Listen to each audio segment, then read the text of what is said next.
On the 6th of December 1921, negotiations ceased between delegates from the self-proclaimed Irish Republic and representatives from the British government, which led to both sides signing what would become known as the Anglo-Irish Treaty. Leading the Irish delegates, also known as plenipotentiaries, was Arthur Griffith. Upon signing the treaty, he wrote this note to the world's press, which would be the first message to the public revealing the outcome of the 2 months of negotiations.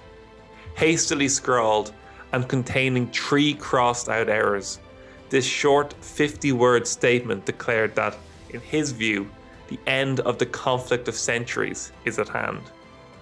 Born in Dublin in 1871, Griffith first came to prominence as a campaign journalist, advocating radical ideas for Ireland's future in the newspaper The United Irishman, which he co-founded and edited. These included the notion of Irish MPs withdrawing from Westminster to create their own parliament in Dublin, a policy summed up in 2 words, Sinn Féin, ourselves alone, which would become the name of the political party that he established in 1905. Griffith's party was relatively small, and while neither he nor the party were directly involved in the 1916 Easter Rising, journalists and the British authorities associated the rebellion with Sinn Féin. This resulted in Griffith's arrest and the Easter Rising originally being known as the Sinn Féin Rebellion. Sinn Féin quickly became a Republican party, and Griffith stood down as party president in 1917 in favour of Eamon de Valera.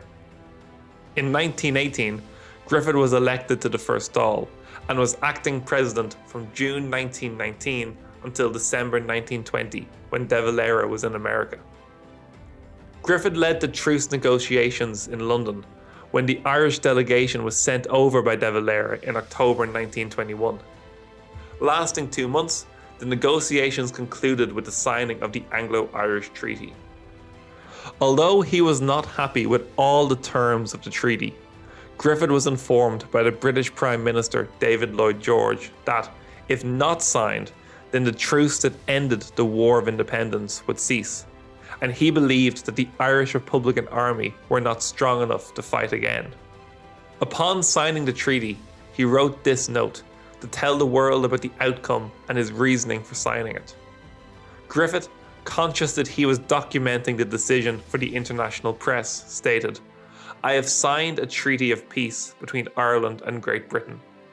I believe that treaty will lay foundations of peace and friendship between the 2 nations.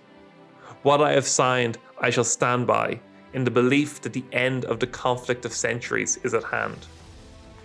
One of the fascinating things about this note is how he originally wrote that he had signed the agreement in the hope that it would end centuries of conflict, before deciding to strike a more assertive tone by using the phrase "in the belief."